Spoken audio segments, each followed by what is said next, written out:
جادو ایک ایسا لفظ ہے کہ جس کے بارے میں ہر ایک نے کچھ نہ کچھ سن رکھا ہوتا ہے، کچھ لوگوں نے ایکسپیرینس بھی کیا ہوتا ہے۔ تو جادو ہے کیا؟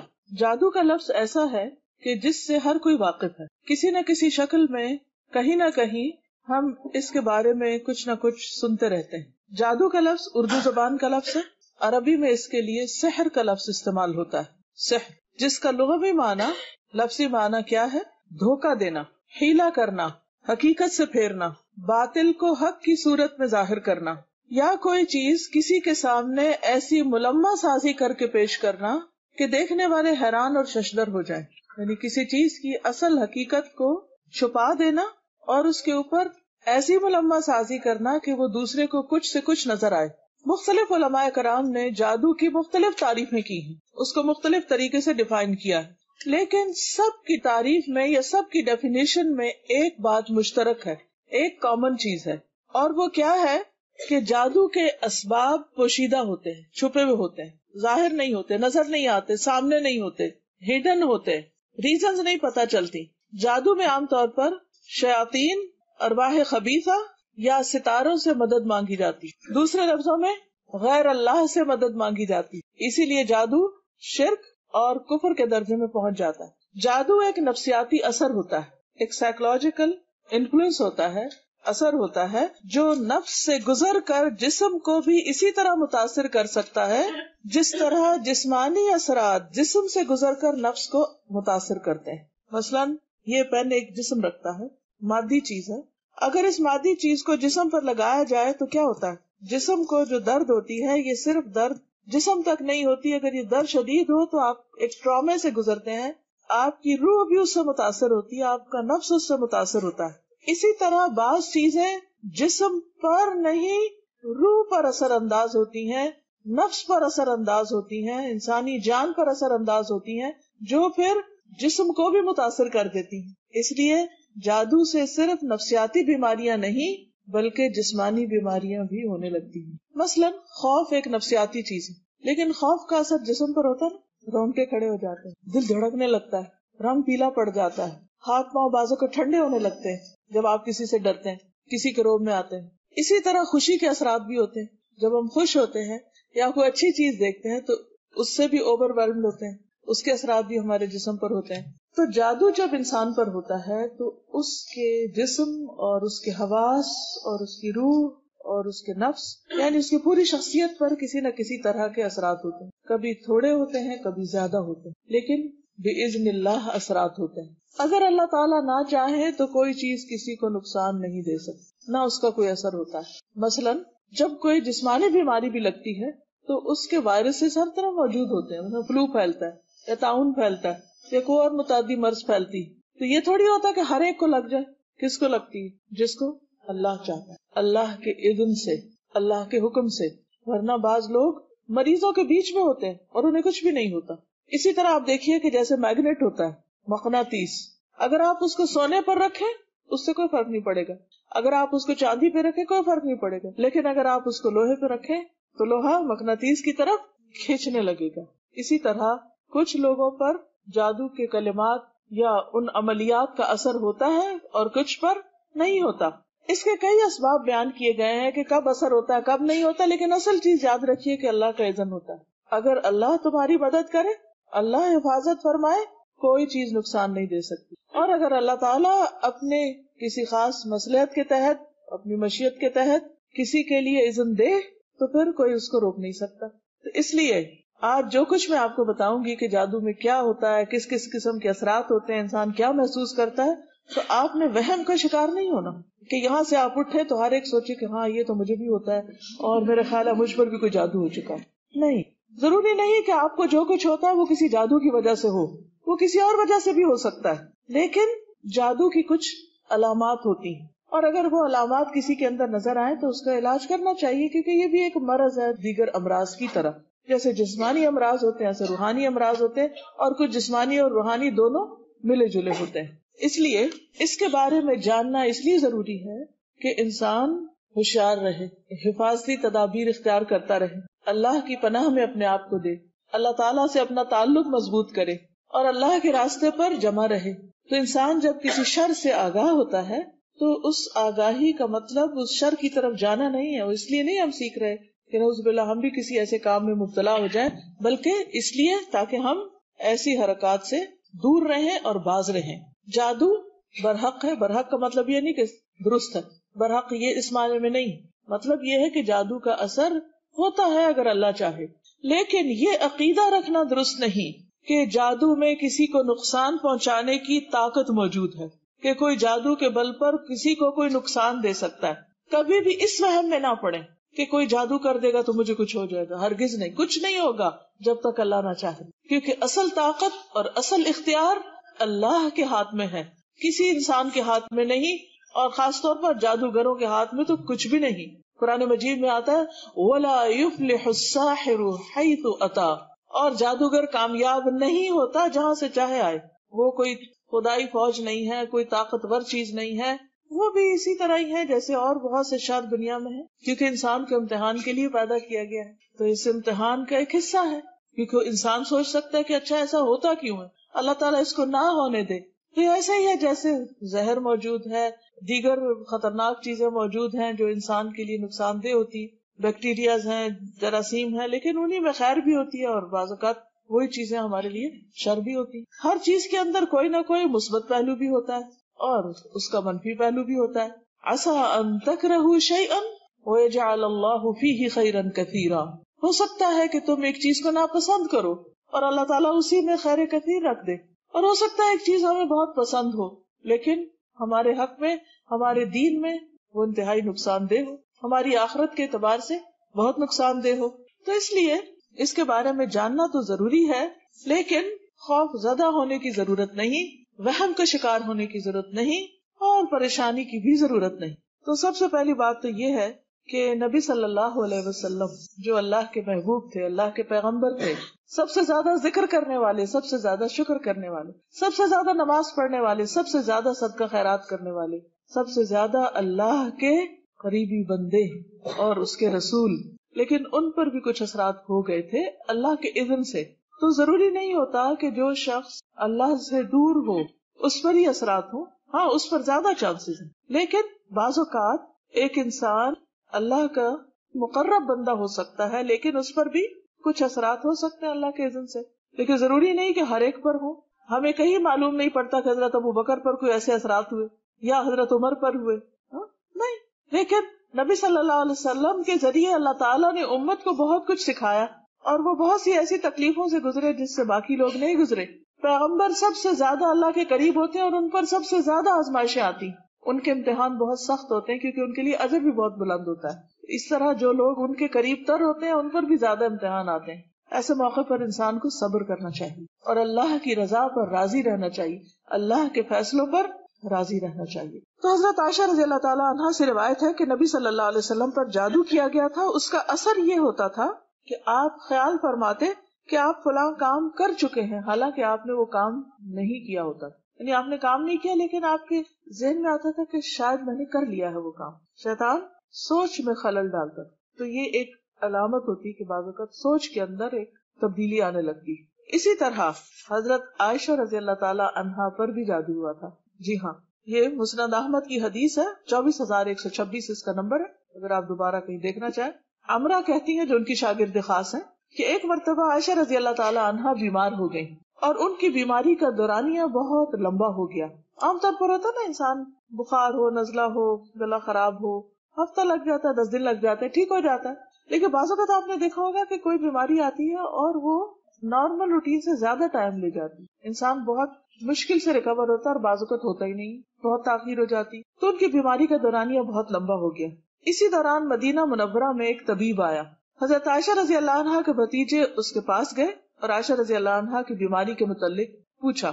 اس نے کہا کہ تم جس عورت کی یہ کیفیت بتا رہے ہو، یعنی یہ نہیں بتایا گیا تھا کہ حضرت عائشہ ہی ہیں، بس یہ بتایا کہ کسی خاتون کو اس طرح بیماری، کہا کہ جس عورت کی کیفیت تم یہ بتا رہے ہو اس عورت پر تو جادو کیا گیا ہے.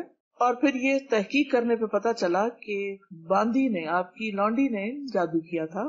عام طور پر وہ قریبی لوگ ہی ہوتے ہیں یا گھر کے ملازم یا بعض اوقات جو قریب میں ایسے لوگ جن کو ایکسس ہوتا ہے مثلا انسان کے بالوں پہ یا ناخنوں پہ یا اور چیزوں پہ. تو اس سے جب تحقیق کی گئی تو اس نے اقرار کر لیا، اس نے کہا ہاں میں نے کیا تھا، میں چاہتی تھی کہ آپ فوت ہو جائیں تو میں آزاد ہو جاؤں، کیونکہ عائشہ رضی اللہ عنہا نے اس باندی سے کہہ رکھا تھا کہ میرے مرنے کے بعد تم آزاد ہو جاؤ گی۔ عائشہ رضی اللہ عنہا نے حقیقت کے سامنے آنے پر فرمایا، اس باندی کو عرب میں سب سے طاقتور لوگوں کے ہاتھ بیچ دو اور اس کی قیمت اس جیسی ایک باندی پر خرچ کر دو، یعنی کسی اور کو آزاد کر دو، لیکن اب اس کو آزادی نہیں ملے گی۔ تو اس سے یہ پتہ چلتا ہے کہ بعض اوقات حسد میں یا کسی مفاد کی خاطر یا ایسے ہی کسی دشمنی کی وجہ سے لوگ دوسرے کو تکلیف دینے کے لیے ایسے اعمال کرتے ہیں۔ اسی طرح بعض اوقات شیطان انسان کو ستاتا ہے، وہ بچوں کو بھی نہیں چھوڑتا، وہ بڑوں کو بھی نہیں چھوڑتا، وہ ہر ایک کے پیچھے۔ اور بعض اوقات جب انسان اللہ کے راستے پہ آنے لگتا ہے تو ایک نہیں کئی شیطان پیچھے لگ جاتے ہیں، شیطانوں کے لشکر پیچھے لگ جاتے ہیں اور مختلف طرح سے ستاتے ہیں۔ سنن ابن ماجہ کی ایک حدیث ہے، عثمان بن ابی العاص کہتے ہیں، عثمان بن ابی العاص نے نبی صلی اللہ علیہ وسلم سے کہا، اے اللہ کے رسول صلی اللہ علیہ وسلم، مجھے نماز میں ایسی صورتحال پیش آتی کہ مجھے یاد نہیں رہتا کہ میں نماز میں کیا پڑھ رہا ہوں، میں بہت کنسنٹریشن کی کوشش کرتا ہوں لیکن خلل ہوتا رہتا ہے۔ اب ویسے ہر ایک کے ساتھ ہوتا ہے، لیکن جب یہ علامت شدید ہو جائے کہ کچھ بھی سمجھ نہ آئے، بالکل ہی انسان بکھلایا رہے، یعنی ایک وہ ہوتی ہے نا جو ایک نارمل کیفیت ہوتی ہے، آپ کنسنٹریٹ کرتے ہیں آدھی رکعت میں کرتے ہیں اور ایک دم شیطان اچک کے لے جاتا ہے، پھر پلٹ آتے ہیں، پھر لیکن ایک یہ ہے کہ جیسے کہ بکھلا جاتا ہے انسان اور کچھ سمجھ نہیں آتی، تو ان کی کیفیت زیادہ تھی۔ آپ نے فرمایا یہ شیطان کا اثر، میرے قریب آؤ۔ میں آپ کے قریب ہوا اور پنجوں کے بل بیٹھ گیا، یعنی آپ نے میرے سینے پر ہاتھ مارا اور میرے منہ پہ تھتکارا، یعنی کچھ پڑھ کے یعنی جھاڑا ان کو، اور فرمایا اے اللہ کے دشمن نکل جا۔ آپ نے 3 بار ایسا کیا، پھر فرمایا اپنے کام پہ چلے جاؤ۔ عثمان فرماتے ہیں میری عمر گواہ ہے، یعنی اب تک جب تک میں زندہ ہوں، یعنی تھرو آؤٹ مائی لائف، کہنے کا ایک انداز ہے کہ اس کے بعد شیطان نے مجھے پریشان نہیں کیا، وہ نکل گیا۔ تو یہ اس طرح کے بھی بعض اوقات اثرات ہوتے ہیں، تو اس میں بس سمپل سا علاج ہے اور یہ علاج بہت آزمودہ ہے۔ بعض اوقات آپ دیکھیں گے کہ چھوٹے بچے بے وجہ رونا شروع کر دیتے ہیں اور روئے چلے جاتے ہیں، روئے چلے جاتے ہیں، آپ ان کو دنیا کی ہر وہ چیز دیتے جس سے وہ بہل جاتے، لیکن وہ نہیں بہلتے۔ اسی لیے حکم دیا گیا نا کہ مغرب کے بعد جب سورج ڈوب جائے تو بچوں کو باہر نہیں نکلنے دو۔ کیوں؟ خود ہمارا دین ہمیں بتاتا ہے کہ اس وقت شیاطین زمین پر پھیل جاتے ہیں، تو بچوں کو نہیں نکلنے دو، کیونکہ بچے چھوٹے ہوتے ہیں، کمزور ہوتے ہیں، اور جنات اور شیاطین کمزوروں پر زیادہ اثر کرتے ہیں، ان کے پیچھے ہو جاتے ہیں۔ اب کیا کرنا چاہیے؟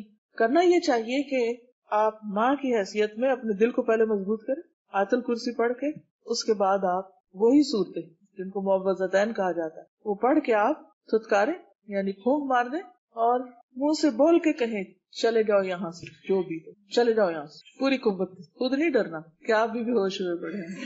اور انشاءاللہ آپ اس میں فائدہ دیکھیں گے۔ کسی بابے کے پاس جانے کی نہیں ضرورت، آپ اس کی اماں ہیں، آپ نے ہی دم کرنا ہے، کہیں اور نہیں جانا۔ بہرحال یہ یاد رہے کہ جادو جو ہے یہ کفر ہے۔ قرآن مجید میں سورۃ البقرہ میں آیت نمبر 102 ہے، اللہ سبحانہ وتعالیٰ فرماتے ہیں وَاتَّبَعُوا مَا تَتْلُو الشَّيَاطِينُ عَلَى مُلْكِ سُلَيْمَانَ وَمَا كَفَرَ سُلَيْمَانُ وَلَكِنَّ الشَّيَاطِينَ كَفَرُوا يُعَلِّمُونَ النَّاسَ السِّحْرَ وَمَا أُنزِلَ عَلَى الْمَلَكَيْنِ بِبَابِلَ هَارُوتَ وَمَارُوتَ وَمَا يُعَلِّمَانِ مِنْ أَحَدٍ حَتَّى يَقُولَا إِنَّمَا نَحْنُ فِتْنَةٌ فَلَا تَكْفُرْ فَيَتَعَلَّمُونَ مِنْهُمَا مَا يُفَرِّقُونَ بِهِ بَيْنَ الْمَرْءِ وَزَوْجِهِ وَمَا هُمْ بِضَارِّينَ بِهِ مِنْ أَحَدٍ إِلَّا بِإِذْنِ اللَّهِ وَيَتَعَلَّمُونَ مَا يَضُرُّهُمْ وَلَا يَنْفَعُهُمْ وَلَقَدْ عَلِمُوا لَمَنِ اشْتَرَاهُ مَا لَهُ فِي الْآخِرَةِ مِنْ خَلَاقٍ وَلَبِئْسَ مَا شَرَوْا بِهِ أَنفُسَهُمْ لَوْ كَانُوا يَعْلَمُونَ۔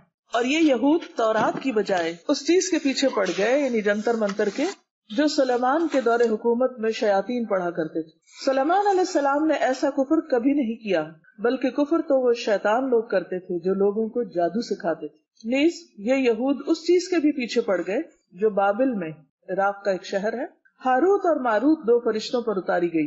یہ فرشتے کسی کو کچھ نہ سکھاتے تھے جب تک یہ نہ کہہ لیتے کہ ہم تو تمہارے لیے آزمائش ہیں، سو تم کافر نہ بنو، فلا تکفر، کفر نہ کرو۔ پھر بھی یہ لوگ ان سے ایسی باتیں سیکھتے جن سے وہ مرد اور اس کی بیوی کے درمیان جدائی ڈال سکیں، حالانکہ وہ اللہ کے حکم کے بغیر کسی کو بھی نقصان نہیں پہنچا سکتے تھے، اور باتیں بھی ایسی سیکھتے جو انہیں دکھ ہی دیں، فائدہ نہ دیں۔ اور وہ یہ بات بھی خوب جانتے تھے کہ جو ایسی باتوں کا خریدار بنے گا اس کا آخرت میں کوئی حصہ نہیں، کتنی بری چیز تھی جسے انہوں نے اپنی جانوں کے عوض خریدا، کاش وہ اس بات کو جانتے ہوتے۔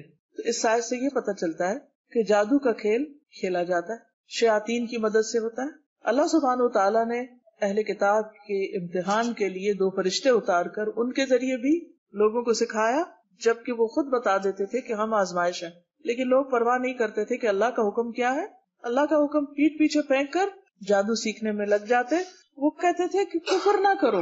اس سے یہ پتہ چلتا ہے کہ جادو کا سیکھنا سکھانا شیطانی اور کفریہ کام ہے۔ جو ایسا کرتا ہے وہ کفر کا ارتکاب کر لیتا ہے۔ پھر یہ کہ جادو کا پہلا ہدف کیا ہوتا ہے؟ شوہر بیوی کے درمیان جدائی ڈالنا۔ لیکن یاد رکھیے کہ جب تک اللہ نہ چاہے ایسے کوئی کر نہیں سکتا۔ اور آیت کے آخر سے یہ بھی پتہ چلتا ہے کہ جادو کا سیکھنا اور سکھانا سراسر نقصان کا باعث ہے، نفع کا باعث نہیں۔ انسان اس کے بدلے میں اپنی جان کو بیچ ڈالتا ہے، یعنی ہمیشہ کے لیے جہنم کا خریدار بن جاتا ہے، اپنی آخرت برباد کر کے دوسروں کی دنیا خراب کرتا ہے۔ تو کتنا مہنگا سودا ہے جو وہ کر رہا ہوتا ہے۔ یہود کے ہاں جادو مشہور تھا، نبی صلی اللہ علیہ وسلم پر بھی انہوں نے ہی کیا تھا۔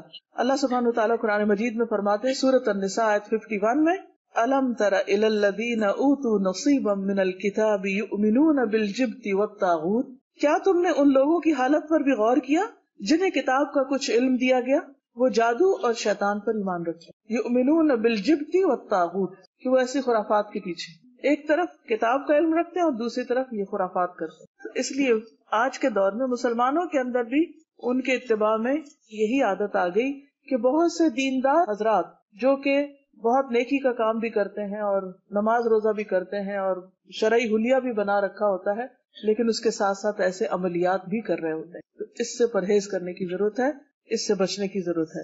کیوں؟ اس لیے کہ نبی صلی اللہ علیہ وسلم نے فرمایا جادو کرنے اور کروانے والے کا آپ سے کوئی تعلق نہیں، آپ نے اپنی امت سے اس کو خارج قرار دیا۔ فرمایا لیس منا من سحر او سحر له، سلسلۃ الاحادیث صحیح ہے۔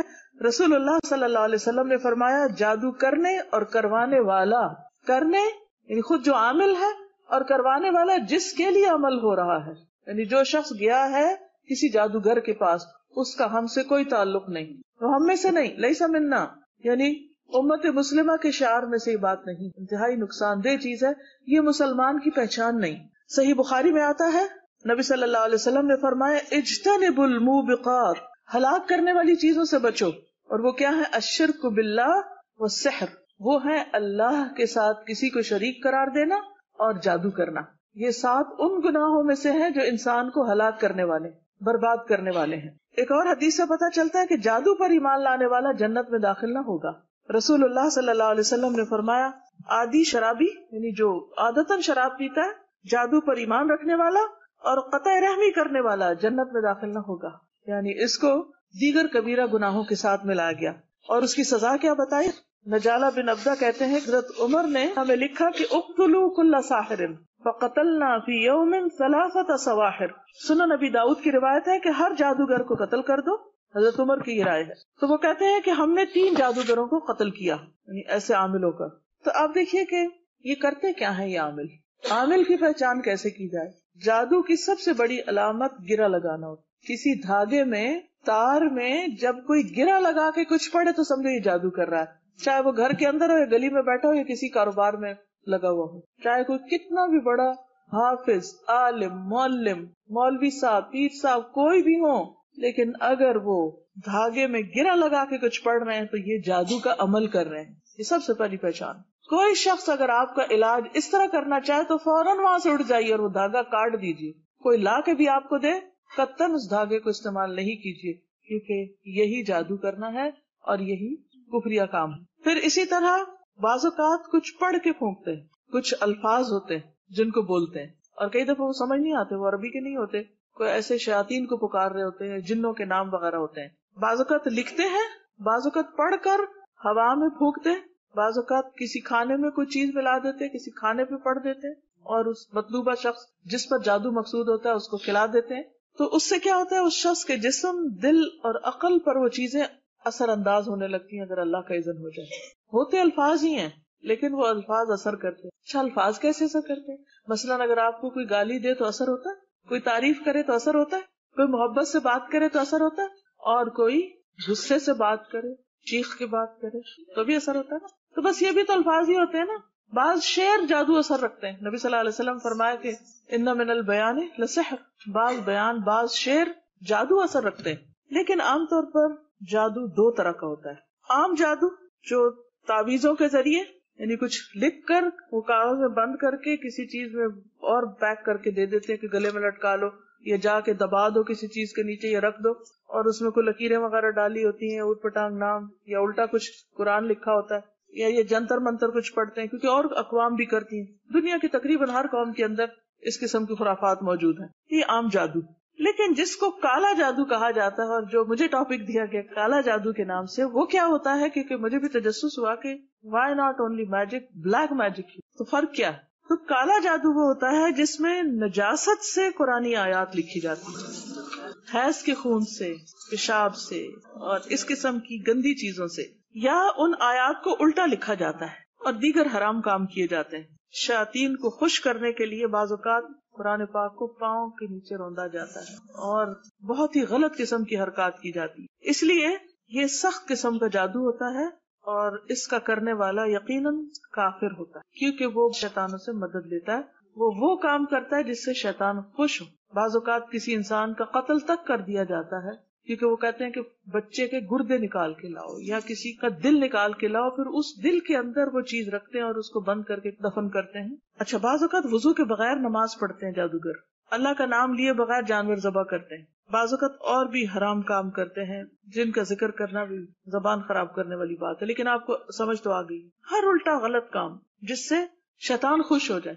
انسان جتنا بڑا گناہ کرے شیطان اتنا زیادہ خوش ہوتا ہے. تو شیطان کو خوش کر لیتے، شیطان ان کے تابع ہو جاتے ہیں، ان کو وہ اپنے کنٹرول میں لے لیتے، پھر وہ ان کا ہر حکم مانتے ہیں، پھر وہ ان کے لیے مختلف کام انجام دیتے ہیں. تو اس لیے کبھی بھول کر بھی کسی عامل کے پاس نہ، کچھ معلوم نہیں کہ وہ کیا کر رہا ہو پیچھے سے، اور وہ خود تو کفر کر ہی رہا ہے. تو حدیث میں کیا آتا ہے؟ کرنے والا بھی اور جس کے لیے کیا جا رہا ہے، جس نے آ کے مطالبہ کیا کہ ہمارے لیے کچھ کر دو، وہ برابر ہیں. ان دونوں کا ہی پھر دین سے تعلق کوئی نہیں. جادو عام طور پہ کیوں کروایا جاتا ہے؟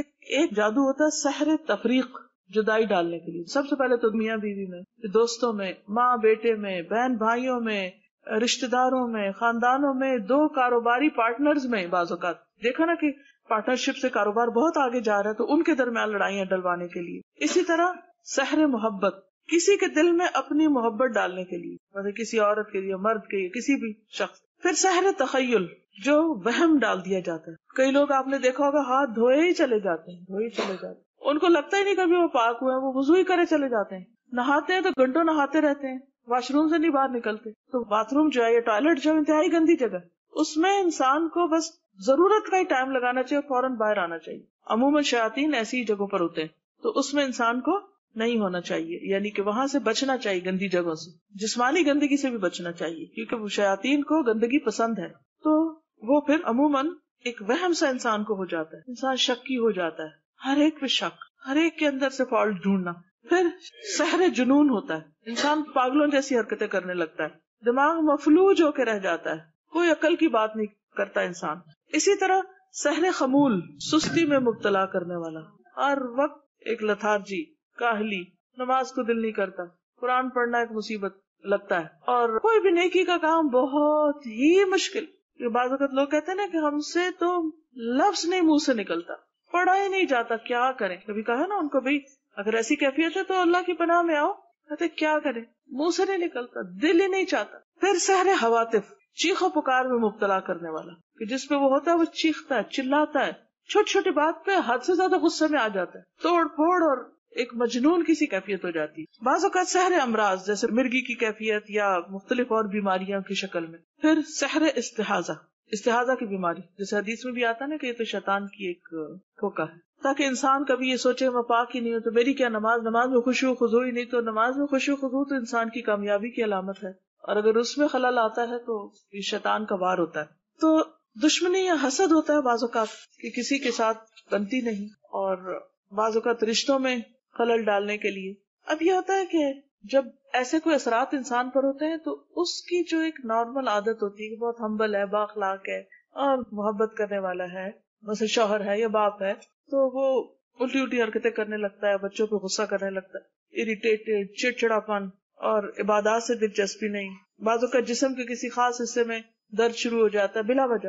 سارے ٹیسٹ کرائے جاتے ہیں, میڈیکلی کوئی ریزن نظر نہیں آتی, سمجھ ہی نہیں آتی. بعضوں کا ڈراؤنے خواب آنے لگتے ہیں اور انسان کو ایسی بھیانک چیزیں نظر آتی ہیں کہ وہ سو نہیں پاتا. بعض اوقات خون کے چھینٹے نظر آتے ہیں. کبھی طے شدہ کپڑوں کو کاٹا جاتا ہے, اس میں کٹ کے نشان ہوتے ہیں. جیسے مثلاً قمیض طے کر کے رکھی تو جو ہارٹ کی جگہ ہے اس کے اوپر جیسے کسی نے یوں لگتا ہے جیسے کسی نے چھری مار کے یا کوئی کینچی کی نوک مار کے اس جگہ کو کاٹا ہے. بعض اوقات خاوند یا بیوی ایک دوسرے کو بہت بدنما نظر آتے ہیں کہ نفرت آتی ہے, ان کی شکل اچھی نہیں لگتی, حالانکہ وہی شخص دوسروں کو اچھا لگ رہا ہوتا ہے, مگر بیوی یا شوہر کو وہ آپس میں ایک دوسرے کو ان کو بالکل ان کا دل اٹھ جاتا ہے. حتیٰ کہ جو ان کا جسمانی تعلق ہوتا ہے اس میں سخت مشکل پیش آتی. بعض اوقات اولاد کی بندش کے لیے کیا جاتا ہے, بعض اوقات جسمانی تعلق کی بندش کے لیے. تو یہ ساری چیزیں علامات ہوتی ہیں جو نظر آنے لگتی ہیں. لیکن بعض اوقات بیماریاں بھی ہوتی ہیں, ویسے اثرات نہیں بھی ہو سکتے, لیکن اگر پہلے انسان نارمل ہو اور یک یہ تبدیلیاں آ جائیں تو پھر انسان ایسی چیزوں کا علاج کرے. لیکن اگر ایک شخص شروع سے بچپن سے بد مزاج ہے, بد اخلاق ہے, اکڑ ہے, وہ اس کے مزاج کا حصہ ہے. لیکن ایک شخص عادتاً نہیں, مزاج میں نہیں, کیونکہ اچانک ہی کچھ ہو گیا, اس کو نظریں پھیر لی اس نے اور وہ کچھ سے کچھ ہو گئی اس کی عادتیں, تو پھر الرٹ ہونے کی ضرورت ہے کہ مسئلہ کیا ہے. تو بعض اوقات بچوں کے اندر تنہائی کی عادت ہو جاتی, نہ ماں باپ سے ملتے ہیں, نہ بات کرتے ہیں, گم سم, نہ رشتے داروں سے ملتے ہیں, نہ باہر جاتے ہیں, سب کچھ چھوڑ کے بیٹھ جاتے ہیں, پڑھائی لکھائی بھی چھوڑ کے بیٹھ جاتے ہیں. اب جب ایسی کوئی کیفیت ہو تو انسان کو کسی اور کے پاس جانے کی ضرورت نہیں, دوا کرے, علاج کرے. حدیث میں آتا ہے نا, لکل داء دوا, ہر بیماری کا علاج موجود ہے. یہ بالکل سچی بات ہے. جب کسی مریض کو صحیح دوا پہنچتی ہے تو وہ باذن اللہ ٹھیک ہو جاتا ہے, اور اللہ کا حکم ہوتا ہے کب تک کس نے بیمار رہنا. ایوب علیہ السلام کی آزمائش کو آپ دیکھیں, کئی سال تک وہ بیمار رہے تو ٹھیک ہو گئے, اور پہلے سے بھی زیادہ ان کو نعمتیں ملی. تو مایوس کبھی نہیں ہونا چاہیے. اللہ کا حکم ہوگا تو ایک کن کہنے کی دیر ہے, انسان شفا یاب ہو جائے گا اور دوائیں بھی اثر کریں گی. اس میں جو انسان کا بہت بڑا امتحان ہوتا ہے وہ اس کے عقیدے کا امتحان ہوتا ہے. اب اللہ پر کتنا توکل ہے, اللہ سے انسان کتنا جڑتا ہے, اللہ سے کیا مانگتا ہے, اور غیروں کی طرف کتنا جاتا ہے. یہ شدید قسم کی وہ زلزلوا زلزالا شدیدہ ہو جاتا ہے بعض اوقات, کیونکہ انسان خود نہ بھی جانا چاہے کسی غلط راستے پر تو دوسرے آ کے کہتے ہیں کہ دیکھو تم مر جاؤ گے, تم چلو فلاں کے پاس, وہ فلاں گیا تھا, اور عجیب و غریب قصے کہانیاں سناتے ہیں. اس کے پاس علاج کرایا تو وہ ٹھیک ہو گیا, اور اس کے پاس گیا تو وہاں سے شفا ہو گئی. ٹھیک ہے, بعض اوقات انسان کو خود نہیں پتا ہوتا تو کسی سے مشورہ کیا جا سکتا ہے, لیکن یاد رکھیے کہ اگر کوئی ایسا عامل ہے کہ جو گرہ لگا رہا ہو, پھونکے مار رہا ہو, یا بعض لوگ تالے کو لاک کر دیتے ہیں پڑھ کے, بعض اور خرافات کرتے ہیں, تو اس قسم کی چیزیں جو ہیں اس سے بچنے کی ضرورت. پھر اسی طرح یہ ہے کہ نجاست اس کا ایک بڑا سبب ہوتی ہے کہ انسان استنجا ٹھیک نہیں کرتا, یا انڈر آرمز اور انڈر لیگز بال نہیں صاف کرتا, اور وہ گندگی کا مجموعہ بن جاتے ہیں. بعض لوگوں کے پسینے میں بڑی بو ہوتی ہے, منہ سے بو آتی ہے, اور اس کا کوئی علاج نہیں کرتے.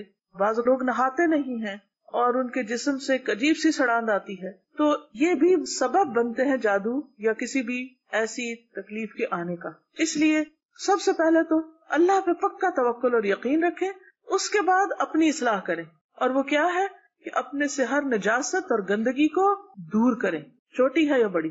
کیونکہ سستی, کاہلی, لاپرواہی, اپنے کپڑوں کو صحیح طرح صاف نہ کرنا, جسم کو صاف نہ کرنا, دانتوں کو صاف نہ کرنا, تو یہ ساری چیزیں پھر دعوت دیتی ہیں بہت سی خرابیوں کو. تو کرنا پھر کیا ہے؟ سب سے پہلے تو اللہ کو پکارنا ہے, پھر طہارت کا انتظام کرنا ہے, عبادات کی پابندی کرنا ہے. مثلا جو شخص صبح کی نماز پڑھتا ہے وہ اللہ کی حفاظت میں آ جاتا ہے. صبح شام کے اذکار کی پابندی کرنا ہے. یہ ایاک نستعین ایک کتاب ہے, اس کے اندر ساری دعاؤں کو اسی وجہ سے جمع کر لیا گیا تھا.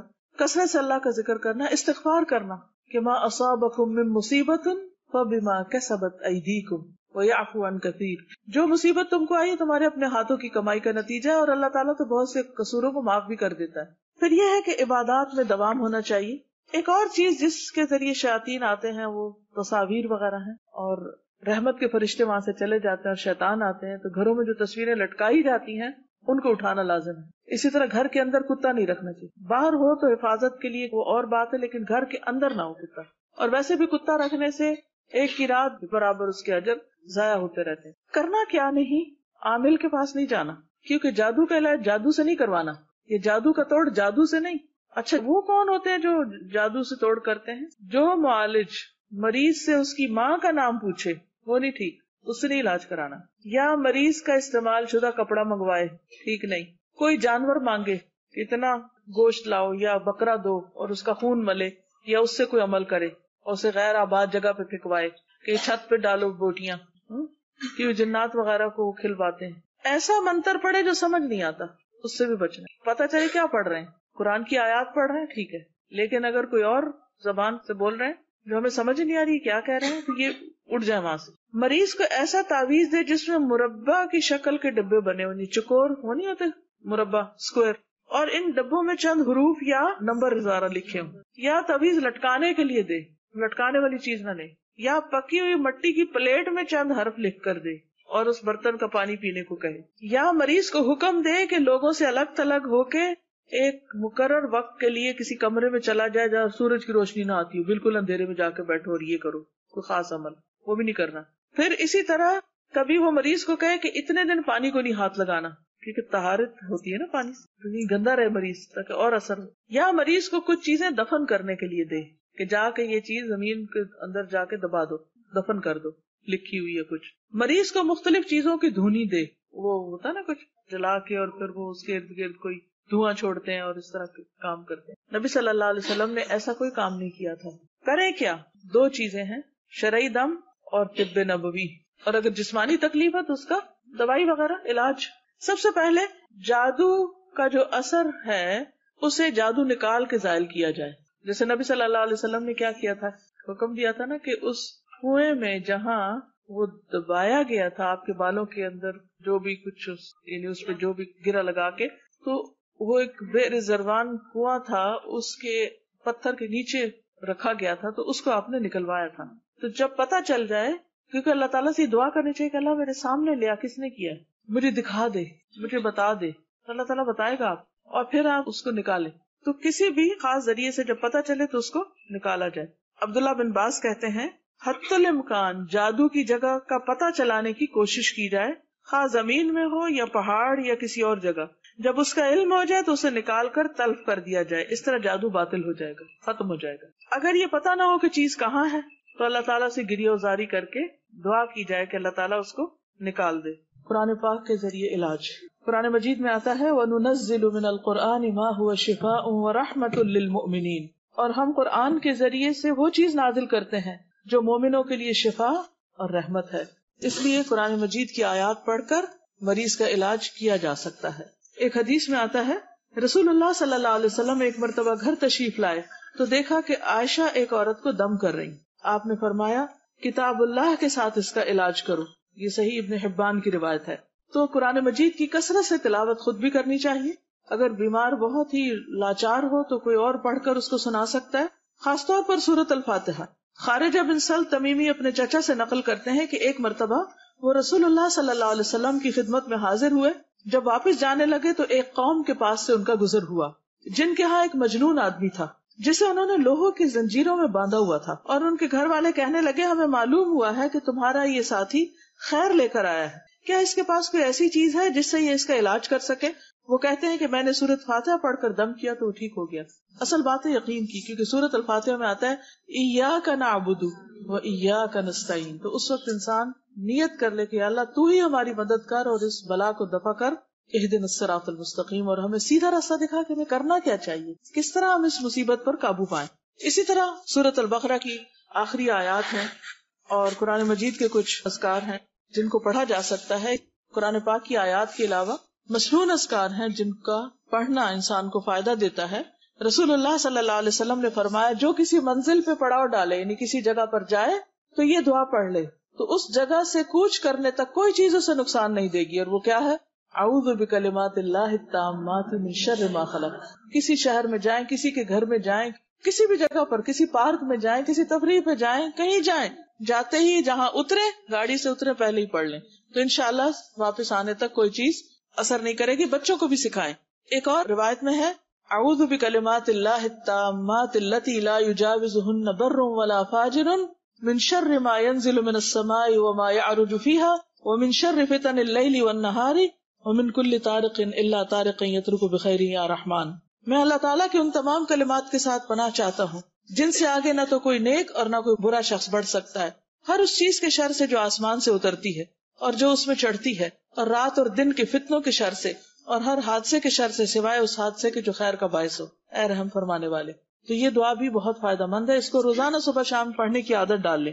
پھر اسی طرح رسول اللہ صلی اللہ علیہ وسلم پر جب جادو کیا گیا تو حضرت جبریل علیہ السلام نے یہ دعا پڑھ کر آپ کو دم کیا تھا، بسم اللہ ارقیک من کل شیء یؤذیک من شر کل نفس او عین حاسد اللہ یشفی بسم اللہ ارقی۔ یہ صحیح مسلم کی روایت ہے، میں اللہ کے نام سے آپ کو جھاڑتا ہوں یا دم کرتا ہوں ہر اس چیز سے جو آپ کو اذیت دے، اور ہر نفس اور حاسد کی نظر کی شر سے اللہ آپ کو شفا دے، میں اللہ کے نام سے آپ کو دم کرتا ہوں۔ یا آپ اپنے بچوں پر بھی پڑھ کے دم کر سکتے ہیں، کسی بھی بیمار پر۔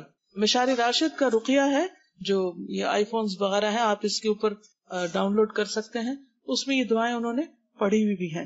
اسی طرح الہدا کی ویب سائٹ جو ہے یا فرحتہاشمی.com پہ ایک ویب سائٹ ہے، وہ دعا کے نام سے، اس میں آپ کو یہ دعائیں ملیں گی۔ انشاءاللہ ہم لنک فرنٹ پیج پہ بھی ڈال دیں گے تاکہ آپ ڈاؤن لوڈ کر لیں۔ ایاک نستعین کتاب انشاءاللہ اویلیبل بھی ہوگی، چھپی ہوئی موجود ہے، اور اس کے علاوہ آپ اس کو PDF کی شکل میں پرنٹ آؤٹ بھی نکال سکتے ہیں۔ اسی طرح ایک اور دعا، بسم اللہ یبریک ومن کل داء یشفیک ومن شر حاسد اذا حسد وشر کل ذی عین۔ عثمان بن عفان سے روایت ہے کہ میں نے رسول اللہ صلی اللہ علیہ وسلم کو یہ فرماتے ہوئے سنا، جس نے 3 دفعہ صبح بسم اللہ الذی لا یضر مع اسمہ شیء فی الارض ولا فی السماء وهو السمیع العلیم پڑھی تو شام تک اس کو کوئی ناگہانی مصیبت نہیں پہنچے گی۔ پھر روزمرہ کی دعاؤں میں خاص طور پر جب بیت الخلاء میں آپ جائیں، واش روم میں جاتے ہوئے، اللہم انی اعوذ بک من الخبث والخبائث، اے اللہ بے شک میں ناپاک جنوں اور جننیوں کے شر سے تیری پناہ چاہتا ہوں۔ پھر اسی طرح شوہر بیوی جب ایک دوسرے کے ساتھ جسمانی تعلق قائم کرے تو اس وقت خاص طور پر دعا پڑھنی چاہیے، بسم اللہ اللہم جنبنا الشیطان وجنب الشیطان ما رزقتنا۔ تو یہ دعا پڑھنے والے کو جو اولاد ملے گی شیطان اسے نقصان نہیں دے سکے گا۔ اسی طرح طبی علاج میں طب نبوی سے جو علاج ہے اس میں عجوا کھجور کھانا، نبی صلی اللہ علیہ وسلم نے فرمایا جو صبح کے وقت 7 عجوا کھجوریں کھائے گا اس روز وہ جادو اور زہر سے بچا رہے گا۔ پھر اسی طرح لا الہ الا اللہ وحدہ لا شریک لہ لہ الملک و لہ الحمد وہو علی کل شیء قدیر، یہ اگر کوئی صبح اور شام کو 100 دفعہ پڑھ لے تو وہ اس دن شیطان کے شر سے محفوظ رہے گا، کوئی جادو جن کوئی چیز اس پہ اثر انداز نہیں ہو سکتی، اور قیامت کے دن بھی کوئی اس سے بہتر عمل لے کر نہیں آئے گا مگر جو دعا پڑھے۔ مسجد میں داخل ہوتے وقت اعوذ باللہ العظیم وبوجہہ الکریم وسلطانہ القدیم من الشیطان الرجیم، انسان جب یہ کہہ لیتا ہے تو ابلیس کہتا ہے کہ آج سارے دن کے لیے یہ مجھ سے محفوظ ہو گیا۔ اگر آپ مسجد نہیں بھی آتے تو صبح کے وقت آپ یہ کلمہ پڑھ لیں۔ معنی کیا ہے؟ میں اللہ انتہائی عظمت والے کی، اس کی ذات کریم اور اس کے سلطان قدیم کے ساتھ پناہ لیتا ہوں شیطان مردود سے۔ آیت الکرسی پڑھنا، صبح شام جو آیت الکرسی پڑھے وہ جنات کے اثر سے محفوظ رہتا ہے۔ سورۃ البقرہ پڑھنا، نبی صلی اللہ علیہ وسلم نے فرمایا سورۃ البقرہ پڑھا کرو کیونکہ اس کا پڑھنا باعث برکت اور اسے چھوڑنا باعث حسرت ہے، اور اس کے پڑھنے والے پر جادوگر قدرت نہیں پا سکتے، یعنی کسی عامل کا عمل کوئی اثر نہیں کرے گا۔ سورۃ البقرہ کی آخری 2 آیات پڑھنے والے کے لیے بھی بشارت ہے کہ جس نے رات کے وقت یہ آیتیں پڑھی وہ اسے رات بھر کے لیے کافی ہو جائیں گی، ہر شر سے بچا دیں گے، اور یہ ہے کہ اللہ تعالیٰ اپنی طرف سے محافظ مقرر کر دے گا آپ کے لیے۔ معوذتین سوتے وقت قل هو اللہ، قل اعوذ برب الفلق، قل اعوذ برب الناس اپنے ہاتھوں پہ پڑھ کے اور پورے جسم پر اوپر سے لے کے جہاں جہاں تک ہاتھ پہنچے اسے پھیر لیا جائے تو کوئی چیز جسم پر اثر انداز نہیں ہوتی۔ اسی طرح صبح شام 3 بار یہ پڑھنے چاہیے معوذات جو ہیں، قل هو اللہ، قل اعوذ برب الفلق اور قل اعوذ برب الناس۔ خود اپنے آپ کو بھی دم کرنا چاہیے، ایک دوسرے کو بھی کر سکتے ہیں، اور کسی مستند معالج سے بھی کروا سکتے ہیں جو صحیح طور پر قرآن مجید پڑھے۔ بعض اوقات ہم پڑھتے بھی تو اس میں غلطیاں کرتے ہیں تو پھر اس کی تاثیر نہیں ہوتی، لیکن معالج خود دین کا پابند ہو، علاج کی تاثیر پر کہ قرآن کے ذریعے فائدہ ہوگا مریض کو یقین دلائے، اللہ کے نام اور کلام سے علاج کرے، عربی زبان میں آیات وغیرہ پڑھے، جو بھی دم پڑھنے کے لیے دے اس میں شرکی الفاظ نہ ہو۔ نبی صلی اللہ علیہ وسلم نے فرمایا اس دم میں کوئی حرج نہیں جس میں شرک نہ ہو، اور یہ یقین رکھے کہ شفا صرف اللہ کے ہاتھ میں، کسی معالج کے ہاتھ میں کچھ نہیں ہے، کسی بھی بزرگ اور کسی بھی نیک بندے کے ہاتھ میں قطعاً کچھ نہیں، سب کچھ، سب طاقتوں کا مالک صرف اللہ ہے، اور اسی یقین کے ساتھ علاج کروانا چاہیے یا کرنا چاہیے۔ پھر اسی طرح یہ ہے کہ قرآن مجید کی کچھ اور آیات جو ہیں، جیسے سورۃ البقرہ کی شروع کی آیات ہیں سورۃ آل عمران کی آخری آیات ہیں، سورۃ الاعراف کی کچھ آیات ہیں، ان آیات پر بھی مبنی ایک رقیہ سعد الغامدی کی آواز میں آپ کو مل جائے گا.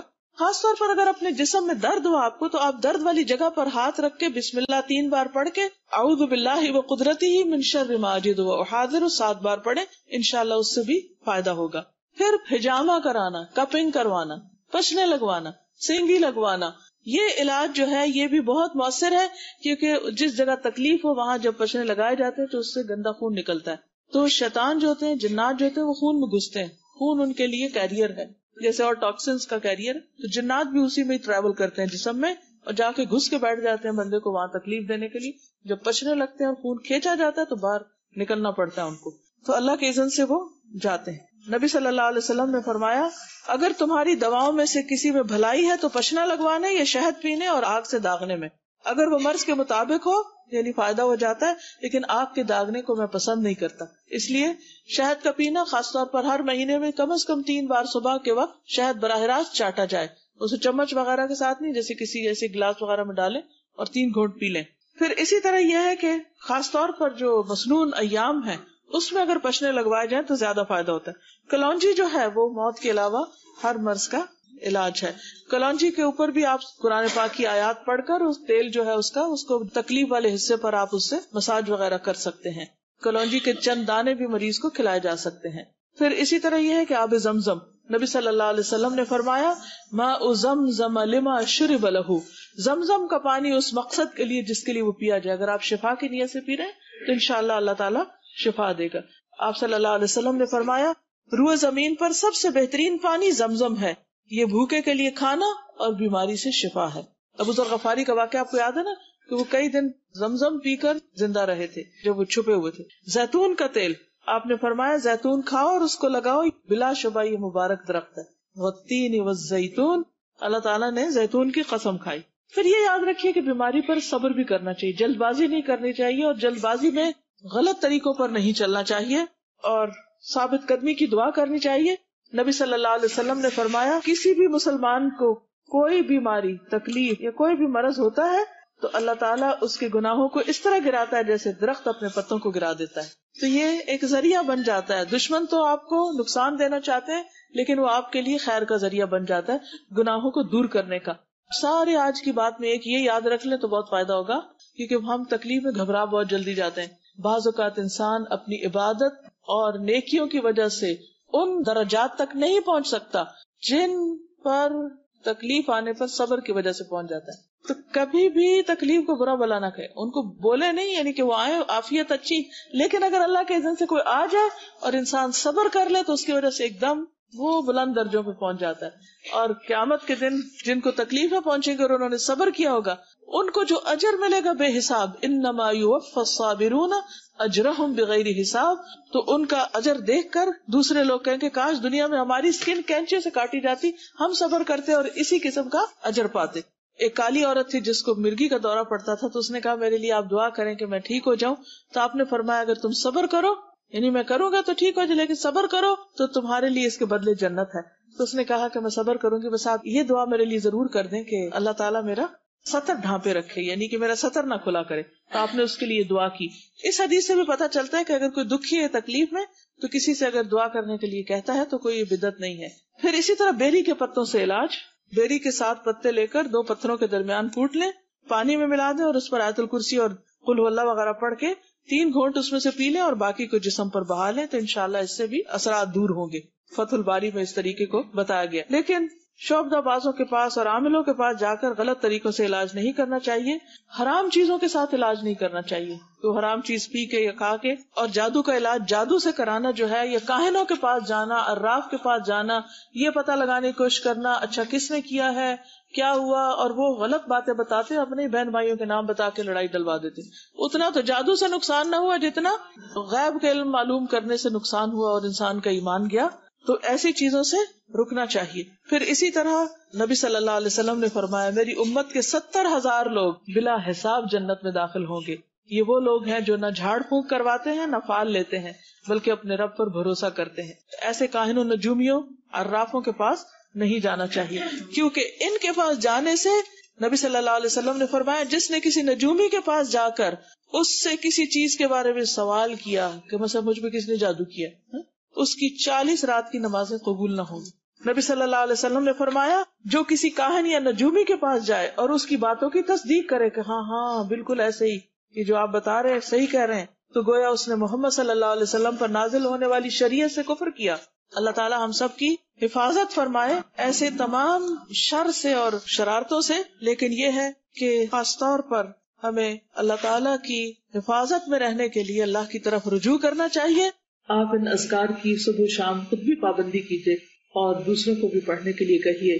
اللہ تعالیٰ ہم سب کو ہر طرح کی ناگہانی مصیبتوں، پریشانیوں اور ہر طرح کے خوف سے نجات عطا فرمائے۔ آپ سب کے لیے دعائیں اور نیک تمنائیں۔ السلام علیکم ورحمۃ اللہ وبرکاتہ۔ سقمہ